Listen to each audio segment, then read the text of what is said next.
분명한 건 요즘 자동차들은 오래가도록 만들어지지 않았다는 거야. 이제 더 이상 자동차가 아니야. 그냥 가전제품일 뿐이지. 버리고 말아야 할 물건이야.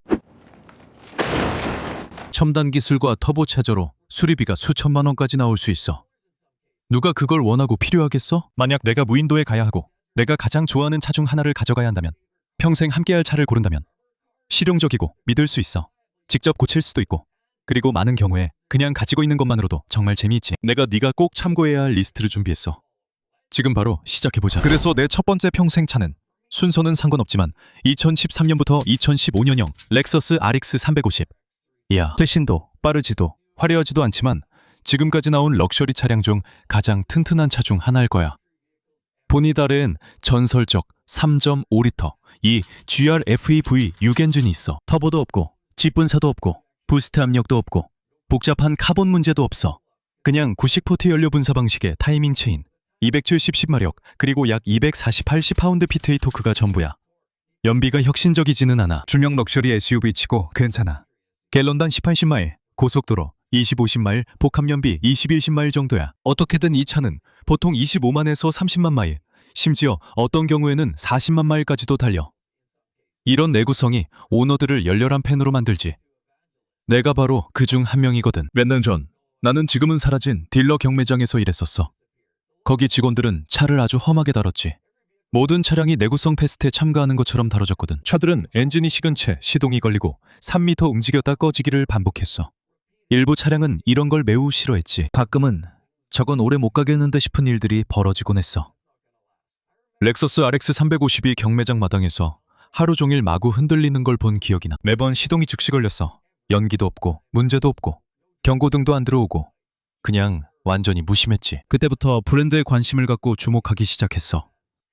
몇 년 후 나는 같은 계열의 파워트레인을 가진 렉서스를 샀지. 38만 킬로미터에 도달했을 때쯤 나는 그 차와 이상한 관계를 맺게 됐어. 몇 달마다 큰 돈이 드는 일이 생길 거라고 예상했지.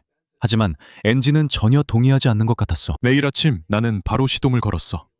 변속기는 부드럽게 작동했고 에어컨도 그냥 잘 돌아갔지. 전동 편의 장치들도 모두 제대로 작동했어. 문제도 없었고 이상한 경고등도 없었어. 우리가 흔히 독일산 자동차에서 말하는 그런 골치 아픈 문제들도 전혀 없었지. 어느 순간 나는 진입로에 서서 제발 조금만 고장 나줄 수 없겠니? 좀 더 새로운 걸 살 핑계가 필요하단 말이야 라고 말하고 있었어. 그런데 렉서스는 아무런 문제도 일으키지 않았지. 물론 아무리 전설이라도 약점은 있기 마련이야. 가장 흔한 문제는 아마도 워터 펌프일 거야. 보통 10만에서 15만 마일 사이에 문제가 생기지. 앞쪽 하부 컨트롤 암부싱도 마모될 수 있어. 보통 그 부품들이 소음을 내기 시작하고 덜컹거리는 소리나 삐걱거리는 소리가 날 거야. 12만에서 18만 마일 정도 주행하면 그런 증상이 나타나지. 그리고 재미있는 점은 렉서스 오너들이 이런 수리를 마치 다른 사람들이 TV 리모컨 배터리 교체 얘기하듯이 한다는 거야. 워터펌프 몇 번이나 교체했어? 몇 마일에 교체했어? 약 14만 마일쯤 됐지. 또 다른 건 없어? 아니, 대화 끝. 상태가 좋은 2013년식이나 2015년식 RX 350은 여전히 16,000달러에서 24,000달러에 거래돼. 평균 가격은 11,000, 18,000달러. 주행거리 많은 차도 8,000, 13,000달러에 팔려. 사람들은 단순히 고급 SUV가 아니라 마음의 평화를 사는 거야. 이 차들은 고장이 적어. 사실 세단 버전도 충분히 언급할 만한 가치가 있어. 2013년부터 2015년형 렉서스 ES 350. 또 항상 가장 신뢰할 수 있는 차 중 하나로 알려져 있지. 이 차도 같은 3.5리터 V6 엔진의 변형을 사용해. 이 엔진은 268마력과 248파운드-피트의 토크를 내고 고속도로에서는 갤런당 31마일 복합 연비로는 갤런당 24마일이라는 인상적인 연비를 보여줘. 하지만 하나를 고르라면 RX 350이 항상 이긴다고 할 거야. 흥미롭거나 시선을 끌어서가 아니야. 이 차가 이기는 건 일본의 한 엔지니어가 신뢰성을 중요하게 생각했기 때문이야. 그리고 오늘날 잘 관리된 2013년부터 2015년형 RX 350을 보면 나는 이 차가 30만 마일을 달성할 수 있을지 궁금해하지 않아. 나는 차가 달리기 전에 차주가 먼저 질릴지 궁금하다. 누가 물어볼 때마다. 지난 15년간 나온 메르세데스 벤츠 중 가장 오래가는 모델은 2008-2011년식일 거야. 메르세데스 벤츠 C300 스포츠, 자연흡기 M272, 3리터 V6 엔진, 이 장착된 W204세대. 야, 내가 어떤 버전이든 고를 수 있다면 희귀한 6단 수동 변속기 모델을 꼭 찾을 거야. 신차 때도 드물었지만 지금은 전설적이야. 스펙상으로 보면 이 차는 별로 특별해 보이지 않아. M272 엔진은 228마력을 내지만 솔직히 요즘 기준으로는 전혀 짜릿하지 않지. 연비도 그다지 뛰어나지 않았어. 고속도로에서 갤런당 25,000마일 정도였지. 자동 변속기와 수동 변속기는 거의 차이가 없었어. 내가 이 차로 계속 돌아오는 이유는 이 차에 없는 것들 때문이야. 터보 차저가 없어. 직분사도 없어. 극한의 압력으로 작동하는 고압 연료 시스템도 없어. 이건 그냥 자연흡기 포트 연료 분사 방식의 메르세데스 V6 엔진이야. 복잡함이 장점이 되기 전에 설계된 구동계에 연결되어 있지. 몇 년 전 나는 ML500을 소유했지만 완벽하진 않았고 곳곳에 녹이 슬기 시작했어. 그리고 다른 독일 차들처럼 정비가 필요하다는 걸 느꼈지만 나는 그 트럭을 정말 좋아했어. V8 엔진은 무척 튼튼하게 느껴졌지. 변속기는 늘 자기 할 일을 아는 듯했어. 차 전체가 엔지니어들이 이 차가 평생 보트를 견인하고 줄을 넘나들며 가족을 험한 날씨에도 불평 없이 데려다 줄 거라 예상한 듯한 인상을 줬어. 우리 이웃 중 한 명은 오래된 디젤 메르세데스를 가지고 있는데 그 차는 항상 노화의 면역인 듯 보여. 내가 은퇴할 거라 생각할 때마다 매년 계속 도로를 달려. 주행거리가 많아 현대 차량들은 대부분 진작에 평범한 소모품이 됐거나 폐차대에 재활용됐거나 추억 속으로 사라졌을 거야. 그런데 그 오래된 벤츠는 아직도 잘 달리고 있어. 내가 예전에 타던 ML500과 그 오래된 디젤 메르세데스 덕분에 내구성이 최우선이 될 때 메르세데스가 어떤 차를 만들 수 있는지 충분히 경험해봤어. 이제 내 2018년식 C300 얘기를 해볼게. 이 차도 편안하고 빠르며 세련됐지만 30만 마일을 탄 메르세데스를 원하냐고 하면 생각이 달라져. 확실히 현대식 터보차저 직분사 4기통 엔진은 아닐 거야. 내 새 차는 종종 첫 번째 오너를 감동시키기 위해 만들어진 제품처럼 느껴져. 반면에 예전 자연흡기 메르세데스 벤츠들은 세 번째, 네 번째 오너까지도 감동시키기 위해 만들어진 제품 같아. 그래서 W204 C300이 돋보이는 거야. 오너들은 그 차를 항상 똑같이 묘사하지. 문을 닫을 때 무겁고 고급스러운 소리가 나. 셔시는 10년 정도를 타도 여전히 견고하게 느껴져. 스티어링도 실제로 피드백이 있어. 내구성에 대한 명성도 무시하기 힘들지. 제대로 관리된 차량들은 25만 마일을 넘기고 내가 본 것 중에는 30만 마일을 달린 것도 있었어. 어떤 오너들은 큰 수리 없이도 35만 마일을 훌쩍 넘긴 주행거리를 보고하기도 했어. 이런 건 요즘 고급차 시장에서는 점점 더 보기 힘들어지고 있지. 물론 어떤 메르세데스도 완벽하지 않아.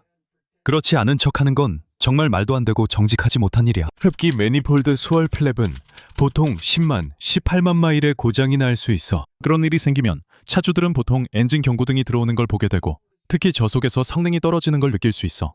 힘이 좀 빠지는 느낌이지. 그리고 서모스탯도 또 다른 흔한 문제야. 많은 서모스탯이 온도 조절을 멈추어 온도가 너무 낮거나 과열되는 문제가 발생하고 시장에서도 이를 인식하는 것 같아. 2026년에는 상태가 나쁜 차량은 3,500, 6,000달러, 좋은 차량은 6,501만 달러, 주행거리가 적은 차량은 15,000달러 이상이야. 내가 가장 흥미롭게 느끼는 건 이 모든 것의 아이러니야. 메르세데스는 강력한 출력, 낮은 연료 소모와 배기가스, 빠른 가속을 위해 수십억 달러를 들여 새 엔진을 개발해왔어. 그런데도 자동차 애호가들이 모여서 앞으로 25년을 더 버틸 수 있는 메르세데스 벤츠가 무엇일지 이야기할 때면 솔직히 대화는 항상 자연흡기 V6, 자연흡기 V8, 그리고 오래된 디젤 엔진으로 다시 돌아가곤 해. 그게 뭔가를 말해주는 거지. 기술 발전이 자동차를 더 좋게 만들기도 하지만 때로는 고장날 요소만 늘리기도 해. 그리고 가끔은 메르세데스 엔지니어링 시설의 어딘가 잊혀진 구석에 조용히 놓여있는 오래된 W204, C300이 있지 않을까 생각해. 그 차가 모두에게 내구성이 항상 혁신을 통해 이루어지는 건 아니라는 걸 상기시켜주는 거지. 내구성은 때로 절제에서 나와. W204, C300은 가장 빠른 벤츠도 가장 고급스럽거나 효율적인 모델도 아니었어. 처음 나왔을 때도 그다지 흥미롭진 않았어. 그런데 누군가 나에게 2만 달러를 주면서 30만 마일을 달릴 수 있는 최고의 메르세데스를 사라고 한다면 나는 그 예산의 일부만 써서 M272 V6 엔진과 수동 변속기가 달린 깔끔한 W204 C300을 살 거야. 그런 차를 찾으면 좋겠고 남은 돈은 유지비와 연료비로 쓸 거야. 이제 단순한 것의 가치를 알게 됐어. 가장 인상적인 벤츠가 항상 오늘날 가장 첨단으로 느껴지는 차는 아니야. 그리고 세 번째는 포르쉐. 그 중에서도 터보야. 나는 911 터보 역사가가 될 계획도 의도도 없었어. 그저 타코미터를 볼 때마다 스스로 망가지지 않는 빠른 차를 원했을 뿐이야. 그게 바로 내 좋은 친구 에드가 2001년부터 2005년씩 911 터보를 찾게 된 이유야. 6단 수동 변속기. 와, 전설적인 매치거 엔진이 탑재된 996 터보지. 재미있는 건 그가 차를 알아볼 때 모두가 가장 새롭고 빠른, 기술적으로 진보된 차를 사라고 했다는 점이야. 하지만 그는 이제 거의 아무도 얘기하지 않는 것을 쫓아 차를 샀지. 직접 분사가 없는 구식 포트, 연료 분사 방식에 클러치 페달이 있고 네구레이스가 신뢰성을 테스트하는 완벽하게 합리적인 방법이라고 믿었던 사람들이 설계한 엔진을 가진 트윈 터보 스포츠카였지. 에드는 정비사라서 이런 차를 잘 고쳐. 그래서 그가 원하는 걸 잘 알고. 이게 바로 그거야. 사양도 믿기 힘들 만큼 좋아. 3.6리터 트윈 터보 플랫식스 엔진. 이 415마력에 415파운드 피트 토크를 내고 기본 사양에는 수동 변속기가 있었지. 자동 변속기도 있었지만 우리는 선택하지 않았어. 그는 사륜 구동을 원했지. 20년이 지난 지금도 그 수치는 여전히 인상적이야. 또한 450마력과 457파운드 피트 토크를 내는 터보 S도 있었지만 솔직히 기본 모델조차도 제대로 출발하면 지구를 거꾸로 돌릴 수 있을 것 같은 느낌이야. 내가 처음으로 에드의 996 터보 운전대를 잡았을 때 이 차가 얼마나 운전하기 쉬운지 깨달았어. 하지만 인위적인 게 아니야. 전자장비나 보조장치가 전혀 없어. 오직 너와 기어박스, 클러치, 가속 페달만 있어. 하지만 그게 전부는 아니야. 예전에 갖고 있던 공맹식 포르쉐 930을 오토크로스에 가져가면서 그 차의 빠름, 재미, 튼튼함을 알게 됐어. 한 번은 나이 많은 베테랑이 같은 트랙을 시도했다가 새로 생긴 로드노크 소리와 머플러에서 연기가 뿜어져 나오는 걸 안고 떠나는 걸 본 적이 있어. 그거 정말 웃겼지. 한편 터보는 하루 종일 내가 진지하게 운전할 생각이 있냐고 묻는 듯 했지. 모든 출발, 강한 변속, 부스트가 넘치는 코너 탈출까지 문제없이 소화했어. 케이블 클러치라 다소 특이했지만 느낌은 단단했지. 조금 이상했지만 매년 수많은 마일을 달려도 잘 작동했어. 하루가 끝나면 경쟁자들이 오버히트나 브레이크 페이드 문제를 얘기하곤 했지. 포르쉐는 한 바퀴 더 돌자고 했지. 내 차는 완벽했어. 그때 나는 왜 차주들이 자기 차에 그렇게 충성하게 되는지 이해하기 시작했지. 단순히 속도 때문만은 아니야. 엔지니어들이 이 차의 모든 주요 부품을 엄청난 안전 여유를 두고 만들었다는 느낌이 들거든. 슈투트가르트에 있는 누군가가 400마력 이상의 요구사항을 받았지만 조용히 훨씬 더 높은 출력을 견딜 수 있는 부품을 설계했다는 느낌이 들어. 물론 어떤 기계도 완벽하지 않아. 내가 그런 말을 한다면 바보일 거야. 하지만 솔직히 말해서 이 정도 성능이라면 정말 견고한 거지. 시간이 지나면서 유명한 냉각수 파이프 문제에 대해 알게 됐어. 에드가 그 얘기를 해줬지. 그는 그런 문제들 중 일부를 고쳤어. 포르쉐는 원래 냉각수 피팅을 접착제로 고정했어. 반복되는 열로 분리될 수 있고 운 좋으면 차고에서 발견할 수 있어. 운이 나쁘면 수증기 구름과 함께 그 일이 생겨. 웨이스트 게이트 문제도 있다. 웨이스트 게이트는 주행거리가 늘면 덜컥거리는 소리나 부스트 반응 저하가 생길 수 있어. 짜증나지만 치명적이진 않아. 윈도우 레귤레이터에 문제가 있었어. 그리고 너무 공격적으로 운전하면 2단 기어 싱크로도 마모될 수 있지. 솔직히 그 외에는 리어윙 유압 장치가 고장날 수도 있어. 그리고 모든 수동 변속기 퍼포먼스 차량과 마찬가지로 클러치는 결국 소모품이 돼. 6만에서 10만 마일 사이쯤. 정말 놀라운 건 이제야 시장이 이 차들을 제대로 보기 시작했고 점점 인기를 끌고 있다는 거야. 프라이드 에그 헤드라이트와 996 특유의 디자인, 996 카레라와 AM96의 연관성에도 불구하고 이 차들은 훌륭한 엔진과 멋진 차량이야. 이디가 차를 샀을 때만 해도 이 차들은 포르쉐 모임에서 어색한 아이로 취급받았지. 오늘날 26년에는 상태가 좋은 수동 모델들이 보통 7만에서 9만 5천 달러 사이에 거래되고 주행거리가 적은 모델들은 10만 달러에 육박하기도 해. 심지어 14만 달러에 거래된 사례도 들은 적이 있어. 0709년 997.1 터보도 괜찮은 업그레이드였고 더 둥근 헤드라이트가 특징이었어. 하지만 매치거 엔진은 그대로였고 그게 큰 장점이야. 직분사도 피할 수 있었지. 또한 이런 모델들의 가격은 12만 5천에서 17만 5천 달러까지 올랐어. 이런 차들은 더 이상 만들어지지 않아. 더 새로운 차들이 여러 면에서 객관적으로 더 좋긴 해. 더 빠르고 더 효율적이고 더 편안하지만 결국 고장나거나 타버리거나 그냥 망가질 기술들로 가득 차 있지. 그리고 내가 에드의 차에서 멀어질 때마다 혹은 그가 내 앞에 차를 세울 때마다 나는 이 차를 바라보며 감탄하게 돼. 이건 아마도 마지막으로 만들어진, 진짜로 과하게 만들어진 퍼포먼스카 중 하나일 거야. 솔직히 이 정도 내구성이면 웬만한 스포츠카들은 긴장할 만하지. 네 번째는 사실 혼다야. 혼다가 이런 리스트에 오를 줄 몰랐어.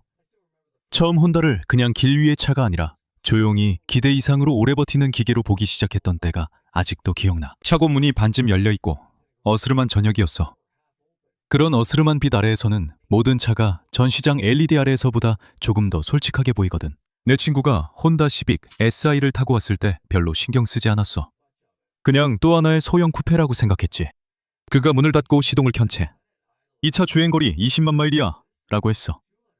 나는 피식 웃으며 헤이 설마 라고 생각했지. 보닛 아래에는 2.4리터 K240 7엔진이 있었고 자연흡기 포트 연료 분사 방식이었어. 터보 트릭도 없고 직분사도 없고 탄소 찌꺼기 문제도 일어날 일이 없었지. 단지 201마력 170파운드-피트의 토크였지. 그런데도 뭔가 쉽게 수명이 닿을 것 같지 않은 자신감으로 만들어진 느낌이었어. 연비도 솔직히 특별할 건 없었어. 도심에서는 갤런당 약 22마일, 고속도로에서는 31마일 정도였지. 그게 이 차의 핵심은 아니었지만 그래도 보너스 같은 느낌이었어. 나는 팬더에 기대 이런 말을 했던 게 기억나. 이 차가 생각보다 현대적이라 신기하면서도 종말이 와도 살아남을 것 같아.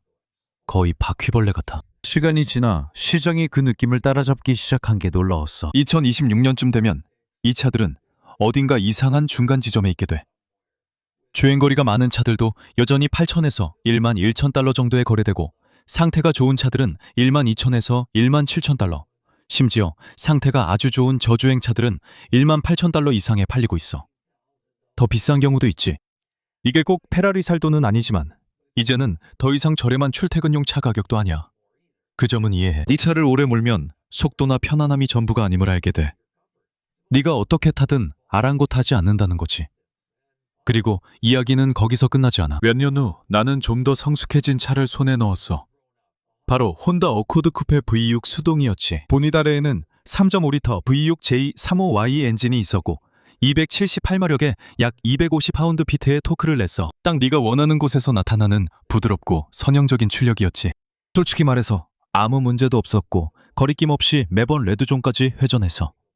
하지만 연비는 그렇게 강점이 아니었지. 도시에서 갤런당 18마일, 고속도로에서 28마일이라 나쁘진 않았지만 자랑할 정도는 아니었어. 그리고 혼다가 더 이상 이런 방식으로 많은 차를 만들지 않기 때문에 시장도 시빅 SI 때와 똑같이 반응하기 시작했어. 26년쯤이면 상태가 좋은 수동 모델들은 보통 1만 2천에서 1만 8천 달러 사이에 거래되고 정말 좋은 것들은 2만 초중반까지 올라가. 주행거리가 매우 적은 예외적인 차량들은 3만 5천 달러까지 오르고 있어.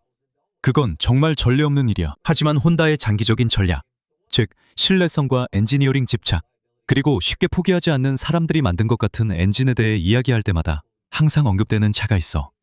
바로 혼다 S2000을 빼놓을 수 없어. 지금까지도 수년이 지난 지금도 그 차는 완전히 다른 철학에서 나온 완전히 다른 차처럼 느껴져. 2.1리터 F22C1 엔진은 237마력과 162파운드-피트의 토크를 냈어. 솔직히 수치만 보면 그렇게 대단하게 들리진 않지만 그 힘이 어디서 나오는지 알게 되면 생각이 달라질 거야. 6000rpm 전에는 차가 살아있는 느낌이 없어. 그런데 그 순간을 넘기면 완전히 다른 차처럼 깨어나는 듯해. 연비는 대략 갤런당 18마일, 고속도로에서는 25마일 정도였어. 하지만 8000rpm의 레드라인, 면도날처럼 날카로운 수동 변속기, 그리고 혼다 엔지니어들이 타협은 선택사항이라고 집단적으로 결정한 듯한 그 느낌이 진짜 포인트였지. 26년쯤이면 S2000은 단순한 중고차가 아니라 수집가들의 영역이 돼. 운전하기 좋은 상태의 차량은 약 2만 5천 달러 정도고 더 좋은 버전은 4만 달러까지 올라가. 이 차는 내가 온 마음을 다해 사랑하는 차야. 이 세 가지를 다시 보면 하나의 패턴이 보이기 시작해. 시빅 SI는 조용한 우등생이고 수동 변속기가 달린 V6 어코드는 과소평가된 헤비급 선수야. 또한 S2000은 8000rpm에서 크게 울부짖는 시끄러운 철학자다. 하지만 이들 모두 중요한 공통점이 있어. 터보도 없고 직분사 같은 복잡함도 없으며 수동 변속기는 여전히 네 왼발을 신경 쓴 것처럼 느껴져. 이런 단순함 때문에 이 차들의 가치가 오르는 거야. 특별히 이국적이거나 희귀해서가 아니라 이제 더 이상 이런 방식으로 차를 만들지 않아 희귀해진 거지. 그리고 믿기지 않겠지만 내가 평생 가지고 싶은 5번째 차는 BMW야. 바로 2000년부터 2006년까지 나온 E46세대의 M3G. 그리고 여러 면에서 이 차는 지난 30년 동안 터보와 직분사 엔진이 브랜드의 철학을 바꾸기 전에 남아있던 가장 오래 지속된 순수한 M 경험 중 하나를 대표하지. 이 차는 3.2리터 S54 자연흡기 직렬 6기통 엔진을 사용하는데 회전수가 매우 높고 터보나 직분사 대신 포트 분사 방식을 사용해. 그리고 8000rpm까지 뻗어있는 레드라인과 함께 기계적인 정밀함을 보여주지. 공장 출고 기준으로 미국 버전은 7900rpm에서 333마력 그리고 262파운드-피트의 토크를 발휘해 이 차량은 6단 수동 변속기 또는 SMG2 자동화 수동 변속기 중에서 선택할 수 있었어. 저는 괜찮아요. 감사합니다. 네? 저는 괜찮아요. 감사합니다. 개인적으로 그건 피하세요. 대다수 자동차 애호가들은 저처럼 수동 변속기를 선호하는데 이는 수동이 M카의 진정한 세대를 정의하는 순수한 연결감을 주기 때문입니다. 이 차가 사랑받는 건 단순한 수치가 아니라 모든 요소의 조화 때문입니다. 유압식 스티어링은 소통이 뛰어나고 셰시 밸런스도 거의 완벽합니다. 그리고 엔진이 레드라인까지 기꺼이 고회전으로 치닫는 그 느낌은 현대의 터보차저 퍼포먼스카들이 따라잡기 힘든 특별한 감동을 만들어냅니다. 이 차는 효율성과 터보차저 그리고 주행 감각을 전자적으로 필터링하고 스피커로 엔진 소리를 흉내내는 시대가 오기 전에 만들어진 마지막 진정한 아날로그 M카 중 하나로 널리 평가받고 있습니다. S54 엔진은 커넥팅 로드 베어링 문제로 관리가 필요합니다. 또 시간이 지나면 셰시 스트레스로 리어 서브 프레임에 균열이 생길 수 있습니다. 바노스 가변 밸브 타이밍 시스템은 마무로 아이들링 불안정이나 고회전 성능 저하가 발생할 수 있습니다. 오너들은 이 엔진이 뛰어나도 꾸준한 관리가 필요함을 다시 느끼게 됩니다. 2026년쯤이면 중고차 시장에도 그 명성이 반영됩니다. 주행거리가 많은 상태가 안 좋은 차량들도 여전히 28,000달러 선에서 거래되고 있고 반면에 관리가 잘 되고 상태가 좋은 차량들은 요즘 보통 4만에서 5만 달러 선에서 거래되고 있습니다. 주행거리가 매우 적거나 컬렉터급 차량의 경우에는 5만 달러가 넘는 경우도 있습니다. CSL 버전의 경우 실제로 9만 달러를 넘길 수도 있습니다. S54 엔진이 처음으로 6000rpm을 넘길 때 이 차는 단순한 이동수단이 아니라 당신의 개성을 보여주는 선택처럼 느껴지기 시작합니다. 이 차는 얌전하게 힘을 내주지 않습니다. 압력과 소리, 긴장감이 점점 쌓이면서 마치 엔진이 당신에게 조금만 더 머물러 보라고 도전하는 듯한 느낌을 줍니다. 소유하면 감탄과 약간의 불안이 함께 느껴집니다. 로드 베어링의 미세한 소리에도 귀를 기울이게 되죠. 정비 기록을 신성한 문서처럼 다루기 시작하고 그럼에도 불구하고 매번 냉간 시동을 걸 때마다 잠시 모든 것을 잊게 됩니다. 어느 순간 진실을 깨닫게 되죠. 이제 더 이상 도로에서 가장 빠른 것도 아니고 가장 효율적인 것도 아니지만 여전히 당신과 논쟁을 벌이는 듯한 느낌을 주는 마지막 자동차 중 하나입니다. 많은 사람들에게 이것이 바로 이 차가 결코 완전히 대체되지 않는 이유입니다. 하지만 어쩌면, 정말 어쩌면 제 다른 멋진 영상들도 한번 확인해보고 싶으실 겁니다. 분명 도움이 될 거예요. 비슷한 것을 찾으신다면 이 영상이 도움이 되길 바랍니다. 좋은 하루 보내시고 다음에 또 뵙겠습니다. 안녕히 계세요.